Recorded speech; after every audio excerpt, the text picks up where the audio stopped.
Okay, it is 9:36. I want to be respectful of everyone's time, especially our panelists this morning for joining us. We certainly have a great presentation today. We're very excited to be able to host this webinar and be able to get started this morning. For those that don't know me, my name is Douglas OFlaherty. I'm Vice President of Operations for the South Carolina Restaurant Lodging Association. As a reminder, this webinar is being recorded, so all of our participants have been muted. If you have questions, please use the chat box to ask any questions. Lenza Jolly from our office will be moderating the chat box and helping us to be able to answer the questions as they come through. If you're not 100% sure of where to find the chat box, it is located at the bottom of the screen. You'll need to click it, and it should have a little bump out on your right side of the screen. At this morning, I do also would like to remind you and say that this webinar is for the restaurant industry only. It is off the record, and if you are a member of the media, we ask you to disconnect and leave the webinar now. As we get started, I would like to take a moment to remind everyone that we are all in this together. You know, we will get through this together. Through acceptance, communication, transparency. You know, there are key factors that we're going to have to use to navigate this path to reopen, to build trust with our customers, build trust with our staff, build trust with our communities. The restaurant industry is resilient, and it's resilient because of you. It's resilient because of the people on the front lines day in and day out. I applaud those operators that are choosing to open on Monday, as well as I applaud those operators that are choosing to wait to open until it's the right time for you, for your business model in doing that. In saying that, it is not required that you open on Monday. The governor's executive order allows you to open on Monday. You can open when you would like. It's a brave step. It's a brave step that we're all taking, and it should be commended. And lastly, as you listen to the webinar, please understand there's no perfect answer, there's no perfect solution, and that we will learn and we will grow together as an industry. At this time, I would like to take this opportunity to introduce Bobby Williams. He is the president of Lizard's Thicket Restaurant. He is also the board chair of the South Carolina Restaurant Lodging Association. Good morning, Bobby. Hey, good morning, everyone.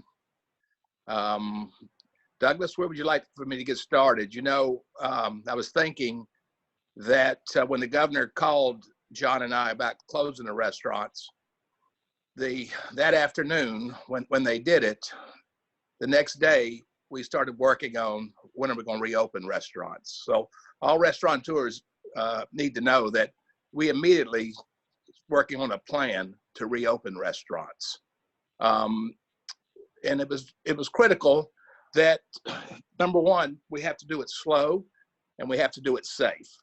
So our approach was to crawl, walk, and run. So this is our first step of getting back into some bit of normal restaurant operations. If you're already doing carry out and drive-through or curbside pickup, we thought that putting some tables outside, or if you have a nice patio in, would be a great way to get your wait staff going again. So as we move on this morning, we will go through the details of what table service will look like outdoors. Is there anything else I should cover? Yeah, thank you, Bobby. I'll turn it back over to you when we start talking about outdoor dining and some of the regulations. But before we get started, I'd like to take an opportunity to introduce our other panelists that we have today. John Durst, our president and CEO, will join us and provide an overview from the association standpoint. Myra Reese is the Director of Environmental Health at South Carolina Department of Health and Environmental Control, or as we like to say, just DHEC. And John Keener is owner of the Charleston Crab House, and he is also the president of the Low Country Hospitality Association to provide perspective as well. So I'd like to thank all of our panelists that are on with us today. We also have Fran Marshall and Sandra Craig with DHEC on staff and on standby with us to be able to answer any questions that might pop up that you may have. So I think we've got a good group of folks to be able to move on with this webinar. Lindsay, if you'll go to the next slide for me. I will tell you that the entire phase 1 recommendations, and as Bobby mentioned, this is 6 weeks in the making, essentially, is available for download on the SCRLA website. As I've been monitoring through the situation through yesterday afternoon and into this evening and this morning, this same recommendation is on multiple websites now. But the website that you can find it on is scrla.org/COVID_19. You can download the entire packet of recommendations. Those are the recommendations that were actually sent to the governor that he referenced yesterday in the press conference. And now, Bobby, I will, if I can, turn it over to you. Can you talk a little bit about the recommendations for outdoor dining? Well, first of all, we have got to take a common sense approach to outdoor dining. So spacing tables, we suggest that you space them a minimum of 8 feet from the edge of the tables. No large groups over 8 people. You have to make sure that people don't gather in the building or have a place for them, a waiting room, separated in waiting room. And then we have to maintain social distancing at bars, if you have a bar. You're also able to use a tent. If you want to put a tent up, you must have a fire extinguisher though. I think for all of us, we need to show, well, we need to wear, I think the wait staff needs to wear gloves. I think masks are recommended, highly recommended in the beginning. It's going to be, I think, depending on your employees and your customers. We have to use a common sense approach. If you were to put your tables, say 4 feet apart, the way social media is today, you're going to get called out immediately. And none of us need a black eye, and it will give a black eye to the entire industry. So especially in the first week, we have got to really maintain the rules. So when you say maintain the rules, it's just taking more of a common sense approach, you know, maybe not trying to push the bar or push the rules a little too far. Maybe use more of a conservative approach. Well, let's don't try to make every bit of money you lost in the last month back on the first couple of days. I mean, we really have got to have people in the dining room sanitizing the tables, sanitizing doorknobs, the restrooms. So I would suggest having some extra labor in the dining room to show the customers, especially in the beginning, that we are serious about this. And they're going to be asking you too. I mean, a lot of customers, some restaurant chains are asking customers to wear masks when they leave the table. If they get up and go to the restroom to wear a mask, but don't wear a mask at the table. So I think it's going to be just a common sense report. We don't need any large gatherings at bars and just like it was, you know, before we all closed down. We've got to restrict large gatherings, especially, and I'm thinking more of like outdoor venues. So like a restaurant that might have a large outdoor area that might have more of a stage or a band or an atmosphere that might be something of a concert style. I think in phase one, that's going to be off limits. I don't think anybody will be doing that in phase one. We've got to get up and get operating in really a safe manner, get some sort of income coming back in. Right, and so let's talk a little bit about the bar structure. You know, it went back and forth with some ideas. Some folks felt that bars were 100% off limits and that all bar stools should be removed. And quite frankly, some states have made that rule and not allowing any patrons to sit at a bar. The recommendations that are listed there allow for patrons to be able to sit and eat at a bar. Is that correct? I believe so. I mean, honestly, if my wife and I decide to go out to dinner and we want to have a cocktail before dinner, the two of us should be able to sit together. We don't want to sit 6 feet apart. So even a party of 4, they should be able to sit together at the bar, but the next group should be 6 feet away from them. So if we choose to be together. Yeah, so it's more managing the bar a little bit better versus just having an open bar seat. So perhaps maybe, you know, the bar might need to depending on its style of restaurant, may need to have almost a seating area. So the host or hostess can say, how many people are in your party? Let's sit you together at the bar and put the bar stools together, and then make sure that the next party is seated about 6 feet away. Now, are we talking about outdoor bars or indoor bars? Because indoor bars is going to be way back, another week or so off. Being a coastal destination, there's a lot of bars that are outside. Yeah. And, hotels got pool bars and so on and so forth. So, there is an opportunity that, there could be tiki huts, there could be bars that are outside. And so want to make sure that we address that so everyone understands that when we say that, not every single customer needs to be 6 feet apart. Each individual party needs to be 6 to 8 feet apart from their section at the bar. Would that be a fair statement? Yeah, I think that'd be great. But, from what I see, just from going out to some of these big box stores right now, people are doing a great job of social distancing. Mm-hmm. But they don't have any alcohol involved. So when alcohol involves, it all might go out the window. But right now, I think we're doing a great job, and people have been trained already about social distancing, and they're going by the rules. So I'm really impressed. Let's talk about service a little bit. The recommendations might not necessarily be as clear as they probably could be on the service aspect of it. It's okay for restaurants to have servers to deliver the food to the tables and to actually serve on china or glassware. When we talked and Governor McMaster spoke yesterday about allowing outdoor dining, it was to complement and to do in addition to the existing practices that have been allowed for restaurants to do curbside pickup and delivery and takeout. Yes, I think it's important that, of course, all our china and silverware and glassware is sanitized every time it goes through the dish machine. So I think if you really do want to use disposables, it's fine, but I would rather see, especially upscale restaurants, go back to their china and their normal routine. And it adds to the ambiance of the meal, and it gets us back to a normal restaurant Great setting. Well, and I think that the consumers are going to dictate what they want.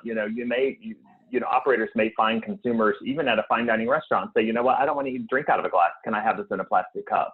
For the sake of just, one level of protection, they feel like because it came out of a plastic sleeve that no one's ever touched it before versus a glass that might have been through a dish machine sanitation cycle. Okay. If I can, go ahead, Bobby. I see a question that popped up. Somebody's asking about salt and pepper shakers and condiments and whatnot. I think we could do it two ways. I would not put any condiments on the table. I would use them on request, and then the wait staff would have to remove them and, of course, sanitize them, or either use PCs or carry out salt, peppers, ketchup in the beginning, especially outdoors. But I would not put any condiments on the table in the beginning. And that's going to be difficult for some operations. Barbecue restaurants, might have 6 to 8 different kinds of barbecue sauces available to their customers. Restaurateurs are going to have to really take a look at their operational standards and their practices to be able to say, hey, how can we readjust this? How do we have to retrain our employees to ask these questions? What kind of sauce would you like?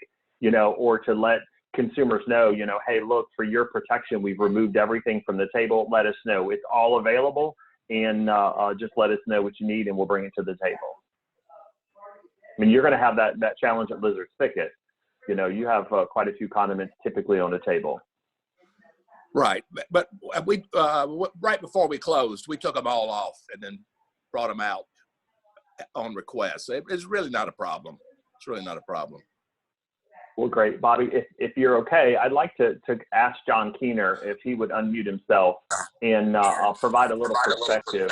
John, what is your perspective on these regulations, these recommendations and these guidance documents? How are you looking at it from your standpoint, from the Charleston Crab House or even the operators that are in the Low Country?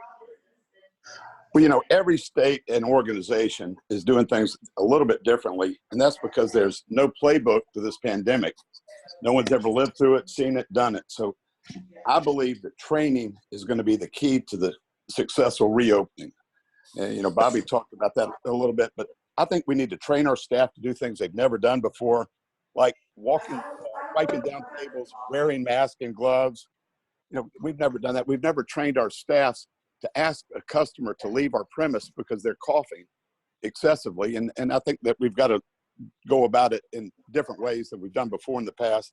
What we're doing is we're going to train our staff for about 2 weeks, doing webinars, have speakers, have walk-through service. We're going to have them wearing gloves, wearing masks with no customers in there, and get accustomed to that before we do anything. And the big thing, like Bobby says, you got to crawl, walk, and then go. And we're going to go real slow. We're going to go real gradual. I think gradual is going to win the race here. I encourage all of us to slow down. In the restaurant industry, you're taught and you've learned over the years to go fast. Go as fast as you can. Get things going, open up. This is a whole different era. I think we all need to slow down, smell the roses, and one day at a time, and don't open until you're absolutely ready. As Bobby said, the social media is going to call us out, and you do not want that. First off, I'd like a big thank you out to the South Carolina Restaurant Association and the Charleston CVB for getting our governor to believe in our guidelines for the restart of the restaurants. That's a monumental thing that John Durst, Bobby Williams, and Helen Hill have done. They've done a thankless and incredible job over the last 2 months of working daily, and I mean daily. Bobby's called me every single day for 2 months. I'm tired of his phone calls. No, I love Bobby. But no, it's been awesome. And Bobby, you mentioned about the 6-foot rule. My wife likes that 6-foot rule. She can sit 6 feet away from me at a bar and shoot. Just all kidding aside, and thank you to Myra and the people at DHEC. They have worked continuously with the SCRLA and the LHA on the rules and regulations. And it was really good that the governor was able to accept our guidelines on that. We just all have to self-police and do it as a team spirit here. And John, talking a little bit about training and education a little bit, I will remind everybody on the website, on the webinar, that the National Restaurant Association offered through the month of April food handler training. That's food handler certification training, complimentary. I got a report from ServSafe that nearly 200,000 people across the country actually took advantage of that course. It was in high demand towards the end of the month. The state restaurant associations pushed hard and asked the ServSafe team to extend that through the month of May, since a lot of states are now just getting ready to start open. And so I'm happy to say that they've extended that complimentary training through the month of May. And so if you've not had a chance to get all of your servers, all of your wait staff, all of your cooks and bartenders, have your entire team go through that course. It's complimentary. It doesn't take long. They earn a certification. It makes DHEC happy when they see that the staff has been trained and they have proof that they've been trained. So take that as an opportunity to be able to do that through the month of May. So John, as it relates to training, maybe add that to your list if you don't already have it. But what are some of the other training things that maybe some of the topics that you might recommend other restaurant operators take a look at when they talk about training their staff? Well, one of the big things is we got to plan ahead. What do you do when a customer walks in and has a cough, and how do you handle that situation? How do you tell a local customer that comes in daily that they can't come in and sit at your bar? They can't come in and they've got to wait at the front door, outside the front door. It's going to be tough in handling those situations. And so we're doing training on that, of how to handle that. We're doing training to teach our staff not to rub their eyes and rub their nose while they're in the restaurants, to wash their hands 100 times a day. We got to plan ahead of how to talk to the guests about, we're having to do this situation. Because of the situation, we're having to change the way we do things. And it's not the old normal, it's the new normal, as we've talked about. Constant interaction with your staff about food handling, about how to take care of sanitation and things that Bobby talked about earlier. So the thing that I go back to, it's training, and that's what's going to solve most of your problems and your issues. Thank you. I agree wholeheartedly. Appreciate that, John. We do have a couple questions that I do want to address real quickly. and one of them is alcohol sales. We all know that everyone enjoys an ice cold beer as they sit outside on a warm day, especially this weekend. You know, we're gonna almost hit the 90s tomorrow, and so starting on Monday, you know, can you serve beer? And so the question that, and we reached out to the Department of Revenue and we reached out to SLED for clarification. So if you'll take a look at the guidance documents for outdoor seating, there are some frequently asked questions as it relates to alcohol sales. And so beer and wine sales are allowed outside if they are a part of your patio or existing area. If you choose to set up a temporary tent or a temporary fence or a temporary structure of any sort that is open air, that meets the guidelines of what we mean by an open air area, that it must be contiguous to your establishment. So it must be on the same property, and you would be able to serve beer and wine in that area. However, you are not allowed to serve liquor in a temporary structure. So that is very important to understand. DHEC and SLED was explicitly clear with our organization that liquor is not allowed to be sold in areas that are not under the original license and permit. Now, because we're dealing with alcohol, there's a lot of ifs, ands, or buts when it comes to alcohol rules. Title 61 or Title 71 and the state code talks about everything you can't do, so everyone tries to find something to fill the hole when there's a gap. And so that's where the ifs, ands, ors, or buts come from. So when it comes from alcohol, if you have a patio, it's an existing patio, it's something that's built onto your restaurant, it's already permitted, it's already licensed for food service sales, it's already licensed for alcohol sales, beer and wine sales, and you have a permit to serve liquor, you can serve it on your patio. So you can serve it on your patio, that is there, because it's been permitted already. If it's something that's temporary, it's a new area, it's not something that's permitted, it's something that you're trying to extend your dining area for this outdoor dining period of time while we're trying to reopen, then you cannot serve liquor out there. So it's very important. If you do have a temporary area, like a tent or a structure or a fence or something, just make sure that you have a demarcation area. That can be anything. It doesn't have to be fancy, it doesn't have to be expensive, but just make sure that you have a demarcation area that indicates the area in which people can serve and people can consume alcohol. Kind of consider it like what the festivals would have if they were to have like a beer garden. Notice that they have an area that's reserved that you can actually consume beer or wine in. And so just kind of take it from that standpoint. If anybody has any questions as it relates to alcohol, I'm happy to ask them or answer them. And I'm also asked, if I don't know the answer, I will reach out to SLED and Department of Revenue and get you an answer for that. So hopefully that will answer your question as it relates to alcohol.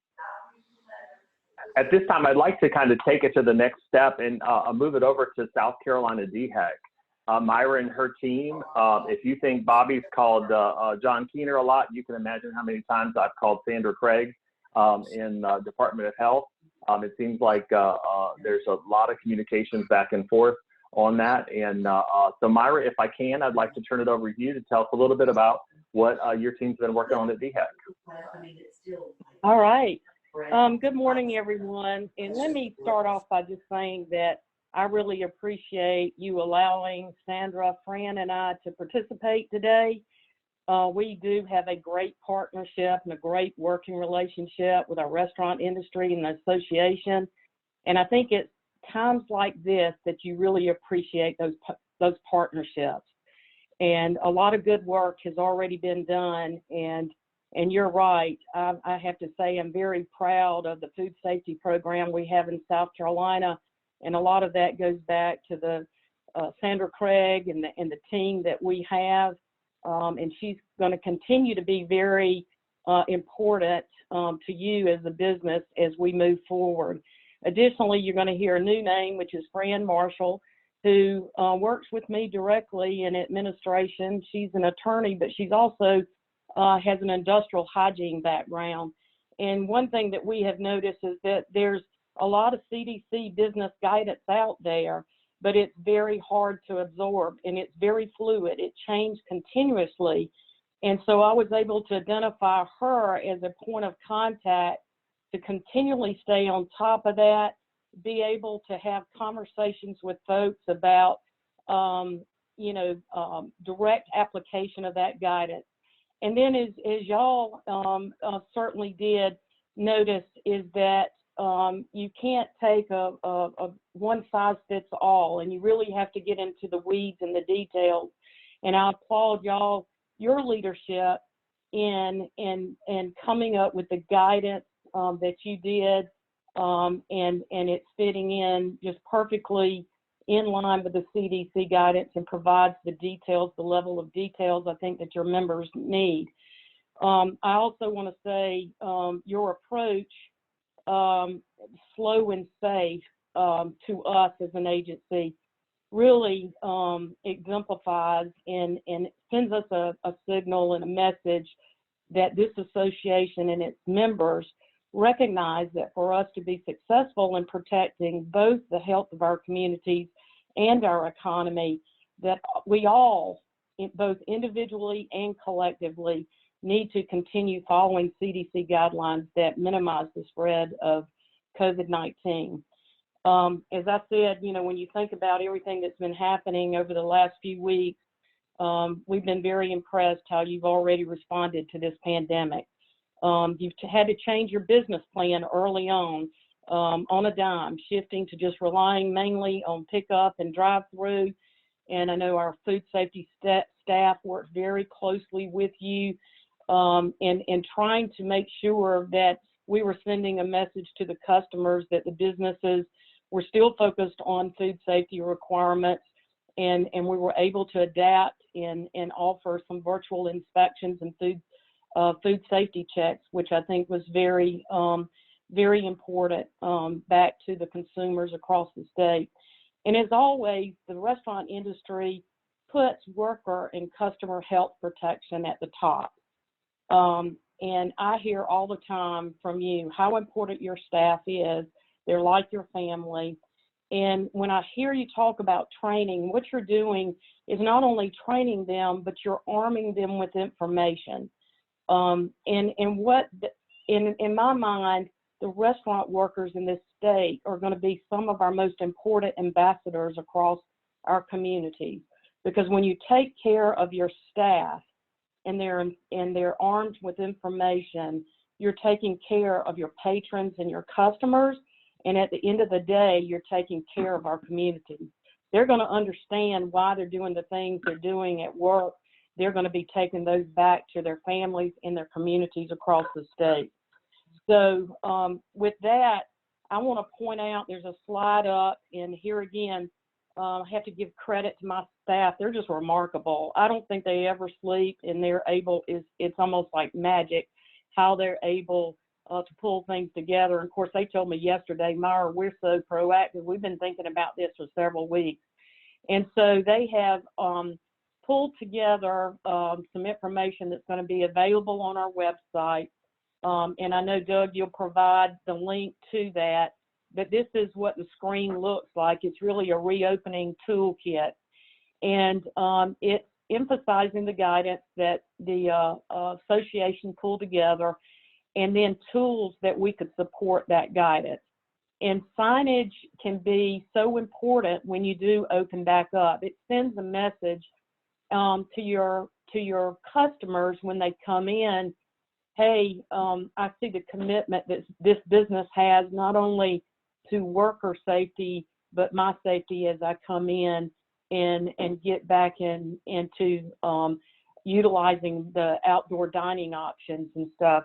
And all of those, I really encourage you to go through each one. And I really think one of the most important ones too is the one, I don't know if you can pull this up, Doug, but the practices that keep you safe while dining with us. I think that really says it all. That we value the trust you place in restaurants every day, and we're committed to protecting our guests and our team members, and welcome back. And it really lays out what you can expect from us, to continue to meet those CDC guidelines, what you're going to see the staff doing, and then also what we expect from the customers, because I think the customers are going to be key in this. This is not just what businesses and the workers can do, but what our customers can do as one united team as we continue to move forward as a state. And I think, Myra, if I can interrupt real quick while we have these up here, I think that it's paramount to say that I think the message that DHEC is passing apart. If you notice on the slide, you'll see that there's 6 signs that are up there, and we'll go through and explain what each of these signs do. But you'll see the very thing it says, do your part.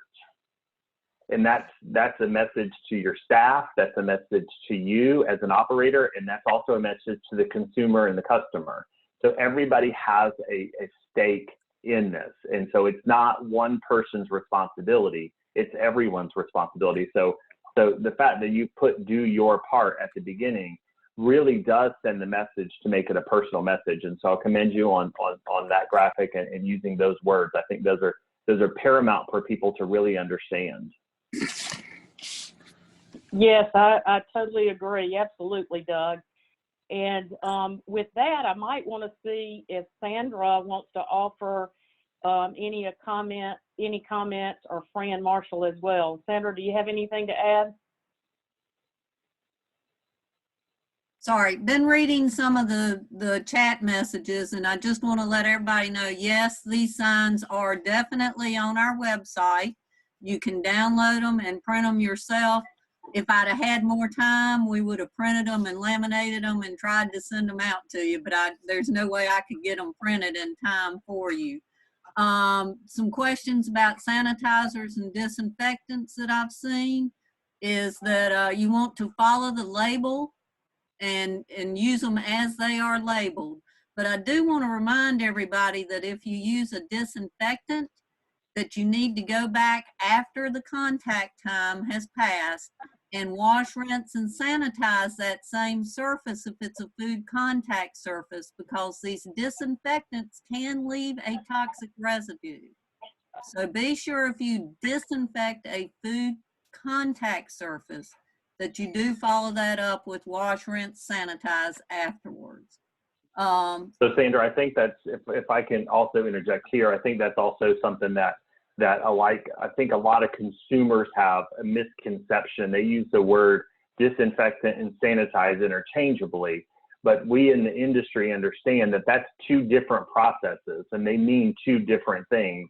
And so it's very important to make sure that your staff understands that, because during that training process that John Keener talked a little bit about, that might be something to better understand that really when you're taking a look at tables and cleanliness and chairs and what you're looking to clean, you know, just walking up with a bottle of whatever's in the bottle and spraying it on the table and wiping it off like the old days we used to do, there may be an asserted step to make sure that we have that disinfecting, cleaning, waiting, and then sanitizing.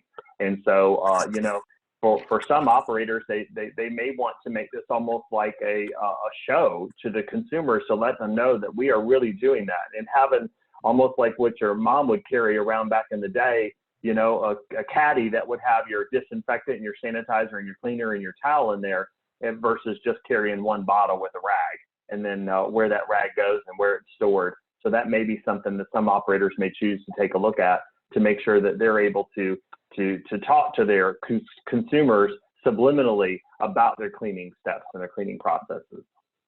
Right, and we are going to have another sign going to be, or another guidance that's going to be in the toolkit. It's not quite finished, but we should have it up there by Monday, that kind of goes through explaining the differences between, again, disinfecting, sanitizing, when you need to do one versus the other. So we'll have that up there for you as soon as possible.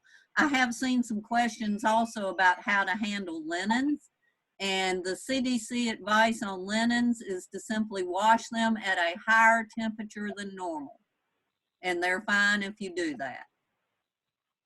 You know, and we might, just in case for anybody that might be joining just via phone call, I think I'm taking advantage of the fact that I can see a screen. Just want to be able to let everybody know that these signages can be downloaded on the DHEC website. It's scdhec.gov/food-safety. So it's the same area that you would go for anything else food safety in DHEC. It is the very first page that you see on there. It pops up. You'll be able to find these really, really quickly. You'll be able to download them in PDF format. All of the signage that we're showing on the screen today is available now to be able to download immediately. So I encourage you to do this while you're remembering. Just go ahead and download them, scdhec.gov/food-safety. Okay, thank you, Sandra and Fran. Any real quick comment from your perspective? Yeah, sure. I would just like to mention a few things that I've learned through the questions that have come in over time. Minimizing the use of soft surfaces that are more difficult to clean and disinfect. Napkins you can wash, but if you can use chairs that have a hard surface, and I assume with outside dining, that's probably the preference anyway, but that's easier to clean and disinfect. Removing frequently touched surfaces that can be removed. You've already mentioned condiments. Lids on trash cans is another one. If you don't have to touch a lid to open a trash can, or you can have the foot pedal kind, that's better. Stress to employees that they need to exercise care and follow precautions away from work as well. I spoke with someone this week who was at a 2,000 employee facility that's been continuously operating. They had their first case last week, and it was from a man who caught it from his son at home. So just remind them they need to try to work hard to not bring it to work. And then look at leave policies, especially for hourly employees, and try to make sure you're not incentivizing people to come to work sick. That's a challenging one, I realize, but I think it's an issue that needs to be addressed. And lastly, just make sure related to the disinfectants and cleaning materials, look at compatibility of the ones you're using. Be real careful not to mix. Sometimes people think more is better. You want to be real careful not to mix, for example, a chlorine-containing disinfectant and an ammonia-containing one, because you can create another hazard. So just read the labels, make sure you're trained up, or your employees are trained up on the proper use of the chemicals that you're using in the workplace. And Fran, and just to kind of piggyback that a little bit as well, I think it's also really important that a lot of restaurant operators, you already have vendors that are going to be able to help you with these cleaning products. So Cisco and US Food Service, PFG, all of the broadline distributors are going to have chemical specialists on staff. You can reach out to your marketing associate or to your salesman and saying, hey, look, I need a chemical specialist to give me a call. Let me know, make sure that I'm cleaning the right thing, make sure that I'm using the right thing, make sure that it's something that's safe for my consumers. You also have companies like AutoChlor and Ecolab that you might be using as well. Reach out to them. They're the experts in that field, and just really utilize the resources that you already have to be able to get some more information on that. We have links on our scrla.org/COVID-19 page with some education practices from some of our partners that are there as it relates to cleaning products, and it talks about disinfectants versus sanitizers versus different cleaning options. I think that's going to be paramount, that we're definitely going to need to make sure we put our best foot forward. So I encourage you to reach out and utilize the resources that are out there. To my knowledge, I don't think any of them charge for anything, provided that you're their customer to utilize those services. So they would be something that would be there. I mean, Bobby, John, I'm sure that you've reached out to your contractors that you've used before. Is that a fair statement? Absolutely. On my end, it is. I'm also getting a question right now that's been texting me. That is it legal and to temp a customer, and is it legal to temp your employee? And if they have a temperature, is it legal to send them home?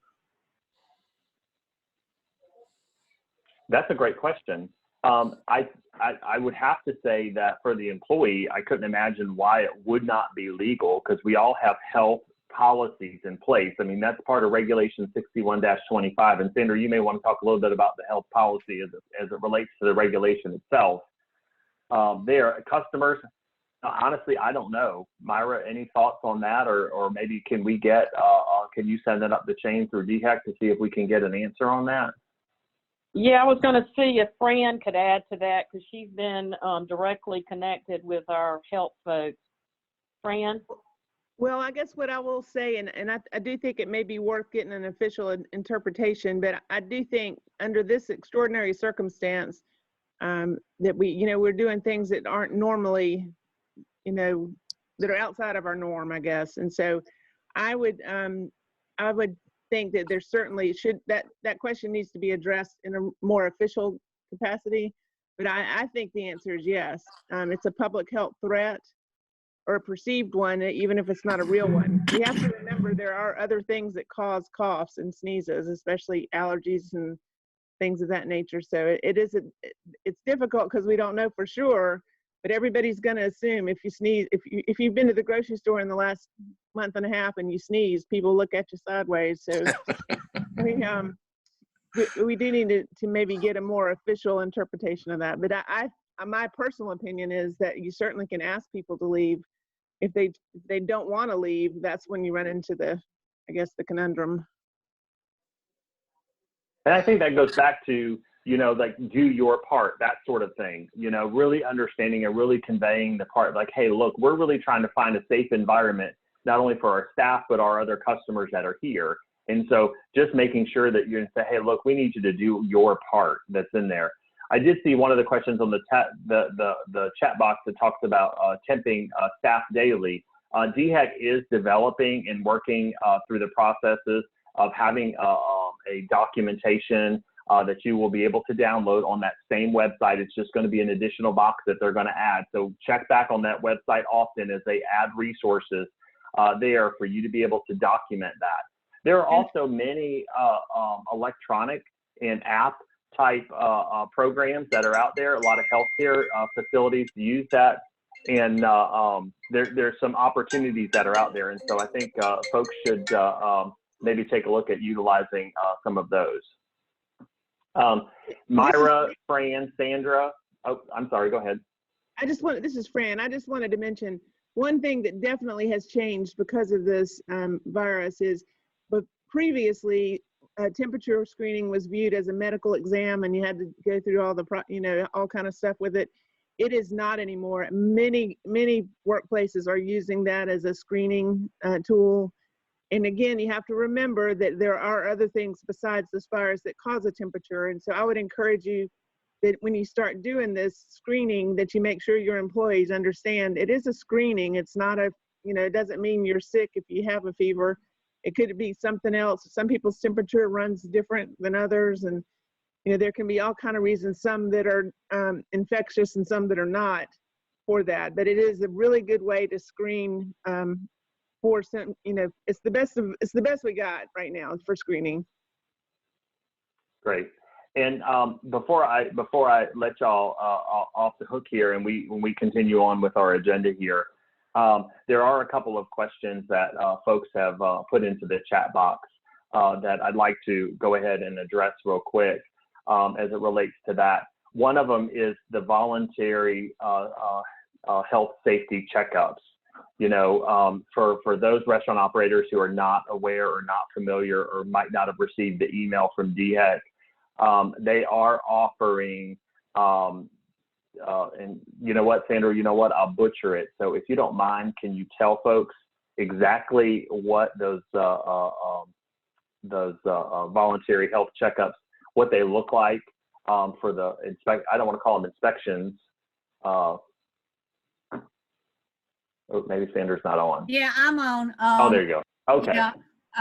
Basically, it's a checklist that we're going to provide y'all that will give you the questions that you want to ask and just a way to screen your employees. And this is no different than what the regulation has currently required, as far as you need to make sure that your employees are healthy every single day when you let them come in, COVID-19 or not. That's been our expectation all along, is that sick people don't work. If you have a sick employee, you are certainly within your rights to restrict or exclude them depending on what the illness is. We have the big six. This is not a foodborne illness. This is a person-to-person contact illness. So it really is kind of on the borderline of what we would exclude or restrict for. But somebody with a fever should be excluded or restricted from working in food service. I've seen a lot of questions about what we're enforcing and what we're not enforcing. The regulation has not changed. we will only be enforcing those things that are in 61-25. These other items are voluntary guidance to comply with preventing the spread of COVID-19. And some of them may fall more under the governor's executive orders than anything that DHEC actually will be enforcing. So, you know, keep that in mind. The rules that you operated on in February are still the rules that you'll operate on in May. Does that help? It does. Thank you. Sandra, if you don't mind, before you go, we're getting quite a few questions about buffets and whether buffets are allowed to open or not open, or what are the best guidance for buffets. As we're looking at outdoor dining, I can't imagine where buffets would actually fit into that perspective, but can you maybe provide any guidance or maybe any suggestions that an operator may have? Yeah, right now the current CDC and national guidance on buffets is they're a really bad idea. But if you're gonna use a buffet, you need to do it more, go back to the old style of cafeteria service. In other words, you need to have a server there that is going to actually serve the people. And you need to make sure that your buffet, that you can provide the social distancing. In other words, that people can spread out and not be shoulder to shoulder there at the buffet. But the real concern with buffets are those common use utensils. So if you are going to operate a buffet without a server, you need to have somebody out there that's going to be monitoring it constantly and wiping down, sanitizing those utensil handles, because those are a high touch item. So it's really better if you're going to run your buffet to have somebody there actually doing the serving. So almost like the cafeteria style might be the better, especially, y'all, I'm going to tell you, in this initial phase, this is the test phase. So use every precaution you can to make sure that you can keep your customers safe. Just because we're opening restaurants doesn't mean that the virus has gone away. It just means that we are starting slowly. And so really take a look at that. If you are not a buffet restaurant, but you offer a buffet a couple days a week, perhaps maybe you don't offer that buffet right away. Maybe you offer it more of a style that's something you might be able to introduce in a later date. So thank you for that. A couple of other questions I'll address real quick. Again, I see coming up is servers. Can you have servers? The answer is yes. We addressed that early on in the webinar. So if you joined late, I'm sorry that you missed that, but you can have servers and you can do table service. You do not have to use paper and plastic. If you want to use China, it's entirely up to you what you'd like to use. I will tell you, you need to be prepared based upon what your consumer preferences are and what your consumer confidence level is going to be when you use China or whether you use servers or what have you. Those are entirely up to you. The reason they're recommendations is because every restaurant is different. There's not one solution to every single answer. And so it's really going to be up to you that you're going to have to analyze those, and you're going to have to really look inside and make sure that you're making the right business decision for yourself. Menus, the same answer applies to menus. You are not required to have single-use menus. But if you don't have single-use menus, make sure that you have a policy or procedure to make sure you know how to sanitize those menus in between guests, and make sure guests know that you are actually sanitizing those. There are a lot of menus that are out there that are antimicrobial menus that are available. Maybe you choose to switch to one of those. Maybe you do choose to use single menus, depending on where you're at. But I will tell you that if you're using an old menu or a dated menu that's chipped and cracked in there, you might have some consumers and some customers that are going to feel a certain way about using that menu or even touching that menu. And they may choose not to come back because they feel like maybe you're not taking the necessary steps to make sure that they're safe. So as it relates to menus that are there. And last thing is we have some questions about what is required and what is recommended. Take a look at the governor's executive order. And as Sandra mentioned before, a lot of these things don't fall under DHEC. DHEC kind of gets the blame for a lot of things as it relates to the food service industry, but really it's the executive order of the governor. And so if you read in the recommendations that are there that the SCRLA put out for guidance documents, and you feel like it's more of a requirement, then take that step and move that step forward. Use precaution in phase 1. We will never get to phase 2 if we don't do phase 1 correctly. And then lastly, it was about large gatherings. You know, large gatherings right now are not allowed. So, you know, having an event of, 500 people or a wedding for 50 people, right now that's not allowed.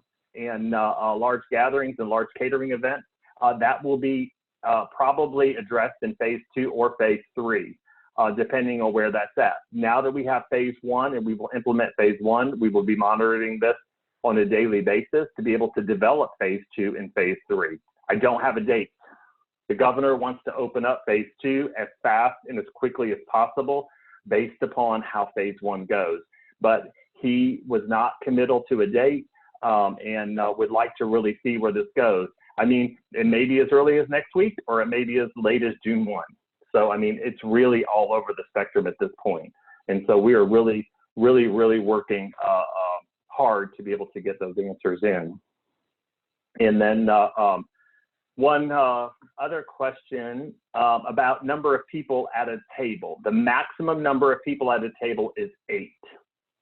What that means is that 8 people who know each other have elected and chose to sit at a table together. That doesn't mean that you can have communal seating for 8 people. So if you have communal seating, or if you have large tables, or just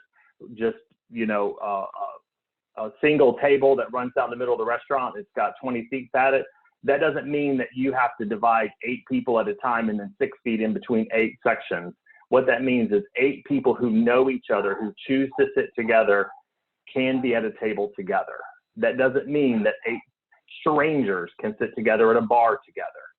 That doesn't mean that at all. And so that's very important to understand. When we say maximum number of 8 people, that's where that regulation comes from, and that's where that recommendation comes from. All right, so as we're moving forward, we're getting close to the ending time. Sandra, you had another point? Yeah, I noticed a lot of people, and I'm excited to see that a lot of people on the chat box are asking about the virtual food safety checks. Yeah. Again, they can find the link for, we actually have a video of one up on our website, so you can see what it actually looks like and how it goes. But the best way to sign up for one is to contact your local regional DHEC office, the people you normally talk to about inspections, and they will set that up for you. And I'm very excited to say that we've completed 641 of these since April 6th. So the response has been great. And I do think it is a real confidence builder for your consumers. You can post it at your front door. You can put it on your website. You can put it on your social media site, because you will actually get back a report from us that says you have completed the food safety check. So I definitely encourage everybody to sign up for one of those. Great, thank you. I agree wholeheartedly, Sandra, and it was really, really eye-opening to watch that. Bobby Williams, would you like to you have a couple comments? I do have a couple things I'd like to touch on. One being menus. I see that if your menu's online, they're asking the customer to pull up on their phone. So pull up your menu on their phone and order off their phone to the server. Also masks. Large restaurant chains that I've talked to, they are letting their employees use their own mask. They do have disposable masks on hand. If someone were to show up without a mask, then you can buy a disposable mask. I know that US has got them. I know Cisco has got them in stock right now. You can buy a disposable mask for around $1. So you need to have a stock of disposable masks just in case an employee shows up without a mask. Spray bottles for disinfectants have seemed to be a problem. We found a bunch of them at Lowe's. So you might want to go to Home Depot or Lowe's and buy some spray bottles for disinfectant. Thermometers, digital thermometers are a problem. I do have someone that's got a good many digital thermometers for sale. They're $50 each. If they want to contact me, hopefully I can get them to them fast, but you got to have digital thermometers to check your employees with. The supply chain is broken. I don't want anybody to think that when they open up on Monday, that it's going to be like it was when they closed. It's going to take a while to get the supply chain, the food chain restocked again. So you'll have to look at what you can buy. It's going to be a limited menu. And they're doing the best they can, but it went from 0 to opening slowly, and it's going to take a week or 2 weeks to get things stocked back up. So all the large box suppliers have asked me to please let everybody know that it's going to take a while to get going full speed again. So I did want to mention that our president and CEO, John Durst, is on the webinar. Unfortunately, we are unable to mute him. So John, I apologize because you joined as a participant. We can't go in and unmute, and it's done like that because of the webinar. But if you send me any last thoughts via text, I'd be happy to share them with everybody. But John has been instrumental in getting this task force in place. It was his initial idea 6 weeks ago. It was the very first thing that came out of his mouth when the governor announced restaurants had to close. He says, we've got to start talking about how we're going to reopen them back up and when we're going to reopen them. And so he's worked really hard in getting that done. And the committee members that you see on the last page of the recommendation have been worked very hard in getting that done as well. So I'd like to take an opportunity to thank every single one of the committee members. I want to thank all of our panelists that are in there. Anybody listening to the webinar, if you're not receiving our updates and you're not receiving multiple emails from us a week, you're not on our email list, all you need to do is send us an email at info@scrla.org. Make sure that you include your name, your company, your title, your address, and your telephone, because we've got to put that into the system in order to be able to add you to the list. And so if you did not get a notice from us about this webinar, that means you're not on our list. You may want to go ahead and send that to us. And I also want to let y'all know that we do have another webinar coming up in partnership with NP Strategies here in Columbia called Reopening Without Reservation, and talking a little bit about some reopening guidelines as well. Not necessarily specifically as it relates to the SCRLA guidelines, more of an operational guidelines to maybe help you with some additional ideas. And that will be Wednesday at 2 p.m.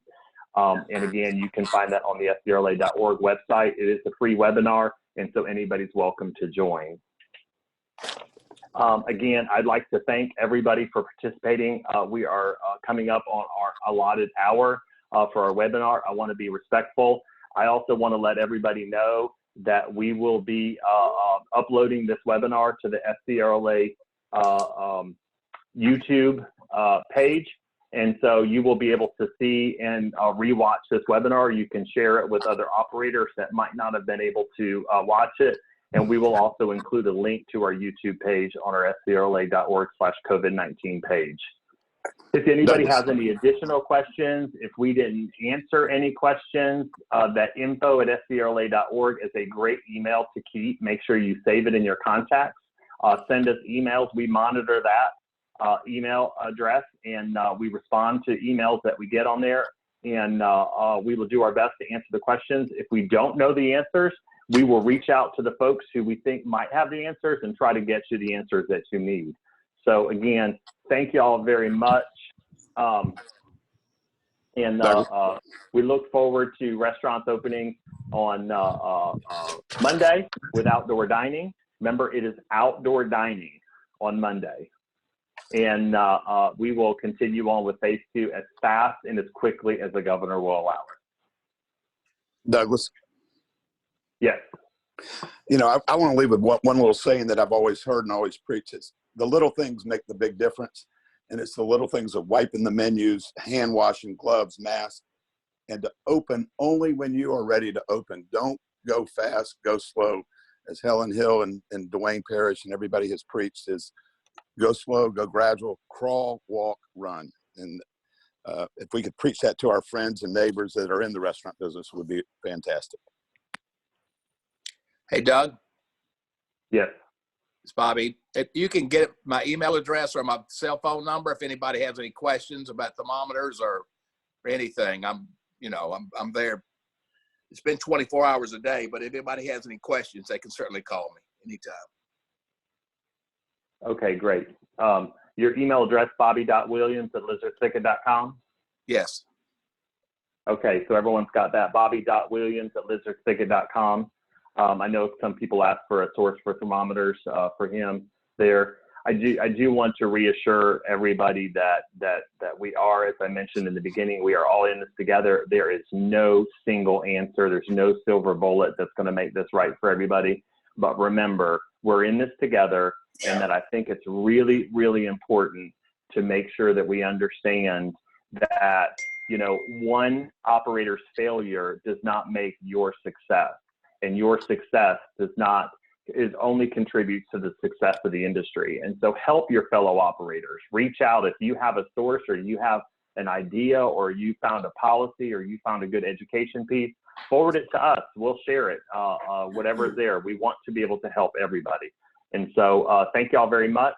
And we look forward to it. And I look forward to seeing everybody at the webinar on Tuesday. Thank you, Douglas. Great job. Bye-bye.